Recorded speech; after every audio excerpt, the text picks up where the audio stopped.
회사 생활을 하면서 기쁜 일보다는 고달플 때가 많지만 매달 월급날이 되면 통장을 보면서 위로받는 사람들이 많습니다. 하지만 많은 분들이 급여 총액, 즉 도합 얼마를 받는지에만 관심을 두고 자신의 급여가 어떻게 구성되어 있는지는 잘 알지 못합니다. 동갑노무사, 오늘은 급여 항목과 각종 수당에 대해 알아보겠습니다. 내 급여가 어떻게 구성되어 있는지를 알기 위해서는 먼저 급여 명세서를 살펴보아야 합니다. 법에서 임금이라고 하는 우리의 월급은 사실 단일한 항목이 아닙니다. 그나마 일반적으로 알려진 주휴수당이나 초과수당뿐만 아니라 얼핏 들어서는 뭐지 싶은 수많은 수당들로 구성되어 있기 때문입니다. 이에 지난 2021년 11월 19일 근로기준법이 개정되면서 임금이 어떤 항목으로 구성되어 어떤 방식으로 계산되었는지를 정리한 임금명세서를 근로자에게 교부할 의무가 법적으로 발생했습니다. 명세서에는 각 급여 항목별로 구체적인 액수가 적혀 있고 근로시간 등에 비례하는 수당의 경우 그 계산식도 적혀 있어야 합니다. 예시의 급여 명세서는 대단히 간단한 버전이지만 기본급여의 시간의 수당, 직책수당, 상여금, 특별수당, 기타 등등 여러 수당으로 구성되어 있는 것을 알 수 있습니다.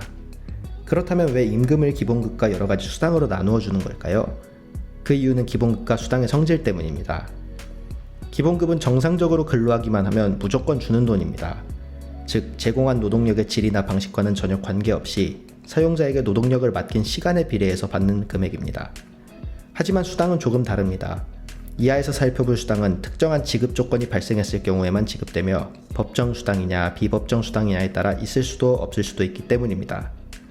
수당을 두로 나누어 먼저 법정 수당에 대해 알아보겠습니다. 법정 수당은 말 그대로 법에서 정한 수당입니다. 근로기준법으로 대표되는 노동관계법령에서 수당의 지급을 강제하고 해당 수당이 발생하는 조건이나 최소한도의 금액 등을 정해서 일정 금액 이상은 반드시 받을 수 있도록 정한 것을 말합니다. 법정 수당에서 가장 대표적인 것은 초과수당으로도 불리는 가산수당입니다.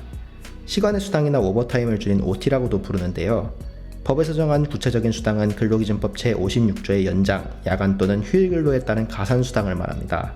소정근로 시간을 초과해 근로한 연장근로는 150%를 가산해서 적용하고 22시부터 06시 사이 근로에 대한 야간 근로는 50%를 별도로 가산하며 휴일 근로는 하루 8시간까지는 150%, 8시간을 초과한 부분에 대해서는 200%를 가산하여 지급한다는 사실 아마 잘 알고 계실 겁니다. 그 외에 연차 미사용 수당도 법정 수당입니다. 근로기준법 제60조에 따라 1년 만근 시 15일, 1년 미만 근로자의 경우 매월 개근 시 1일씩 부여되는 연차 수당을 기한 내에 사용하지 못했다면 그 미사용 연차 일수에 1일 통상임금을 곱하여 매년 정산해야 합니다. 가령 바쁜 일정에 연차가 5일이 남았고 그 사람의 통상시급이 만원이라면 하루 8시간이라는 그의 통상일급은 8만원이 됩니다. 하루 8만원씩 5일 동안 유급으로 쉴 수 있었는데 쉬지는 못하게 됐으니 유급인 부분만 남아 총 40만원을 수령할 권리를 가집니다. 코로나 이후 일반 근로자들도 관심을 갖게 된 휴업수당도 법정수당입니다.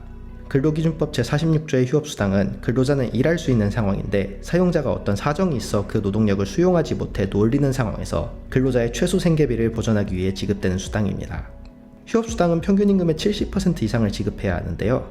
평균임금은 다른 영상을 통해 구체적으로 설명드리겠지만 쉽게 말해 여태 일반적으로 받아온 임금 수준을 뜻합니다. 대표적인 법정수당을 알아보았으니 다음은 비법정수당입니다. 비법정, 말 그대로 법에서 정하지 않은 수당을 말합니다. 때문에 원칙적으로는 주는 사람, 즉 사장님이 주냐 마냐를 결정하며 주지 않더라도 법적인 문제는 발생하지 않습니다. 다만 회사 내에서 일종의 법으로 기능하는 취업규칙이나 노동조합과 체결한 단체협약에서 특정 수당을 주기로 규정했다면 그 수당을 주지 않는 경우 임금 체불 등 법적 이슈가 될 수 있습니다. 대표적인 비법정 수당에는 식대와 차량 유지비가 있습니다. 이 수당은 사실 노동법적으로는 큰 의미가 있는 수당은 아니고 세법에서 비과세 항목, 즉 세금을 산출하는 급여액에서 제외하기로 한 복리후생적인 성질을 가진 수당을 말합니다. 현행법상 식대와 차량 유지비 각 월 20만원씩 비과세 혜택을 받는데요. 차량 유지비는 자기 소유 차량으로 통근하는 경우에만 해당됩니다. 권한이나 책임과 같이 사내에서 일정한 역할이나 직책 등 신분을 가진 사람에게 주어지는 수당도 있습니다. 직책수당은 일정한 자리, 즉 무슨 팀장처럼 헤드를 맡은 사람에게, 직급수당은 자리는 없더라도 호봉제처럼 등급이 매겨지는 경우 그 직책이나 직급을 맡았다는 속성 때문에 지급되는 수당입니다. 자격이나 능력 등 업무와 직접 관련된 수당도 있습니다. 개인이 가진 능력이나 스킬, 지식을 보상해 고성과를 유도하는 수당으로 각종 자격증이나 면허를 소유한 사람에게 일정액을 보상하는 경우입니다. 상여금이란 말은 많이 들어보셨을 텐데요. 사실 명확한 정의는 없습니다. 다만 일반적으로 사실상 기본급이지만 매월이 아니라 일정 주기에 따라 띄엄띄엄 지급되는 일정한 금액은 상여금이라고 표현합니다. 이는 회사마다 달라서 격월, 분기별, 반기별로 지급하거나 소위 명절 떡값이라고 하는 명절 상여의 형태로 지급하기도 합니다. 휴가비 또한 복리후생비이자 일종의 수당입니다. 업종 특성상 평소에 쉬기가 힘들어서 여름휴가를 일괄적으로 가는 경우 회사 차원에서 비용의 일정 부분을 부담하는 형식이 가장 많습니다. 회사가 달성한 결과에 비례해서 지급하는 성과급 또한 수당입니다. 개인의 능력을 평가해 지급하는 개별 성과급뿐만 아니라 최근에는 팀 단위 평가를 통해 조직 성과급을 지급하는 경우도 많습니다. 성과급 또한 법에서 얼마를 주어야만 적법하다라고 정한 것이 아니라서 회사의 취업규칙이나 단체협약 등에 따라 적용됩니다. 이 밖에도 제조업 등에서 위험한 설비나 물질을 취급하는 경우, 주말이나 야간에 당직을 서는 경우에 수당을 지급하기도 합니다. 영업직의 통신비 보조 개념으로 통신수당을 지급하는 경우도 있고, 특근이 많은 회사는 특근 만근 시 일정 수당을 보너스로 지급해서 특근 신청을 독려하는 만근수당의 개념을 도입한 곳도 많습니다. 그렇다면 이렇게 복잡하고 다양한 수당 꼭 필요한 걸까요? 정답은 필요할 수도 필요악일 수도 있다입니다. 노무사뿐만 아니라 그 누가 보더라도 제대로 된 수당이란 먼저 지급 조건이나 액수가 명확히 정해져 이견이 발생하지 않아야 할 겁니다. 또 사내에 같은 일을 하는 근로자 모두에게 지급되는 것이 아니라 같은 직무라도 누구에겐 주고 누구에겐 주지 않는 경우에는 차별 소지가 있어서 이러한 지급 방식은 당연히 바람직하지 않습니다.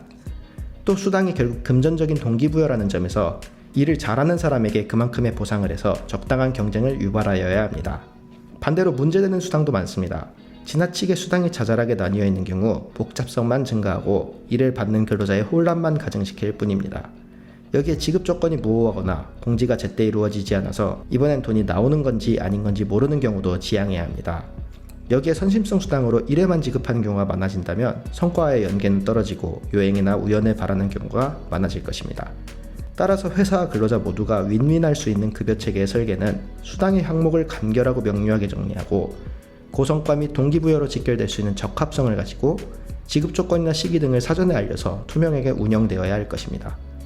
지금까지 동갑노무사 박한올이었습니다. 감사합니다.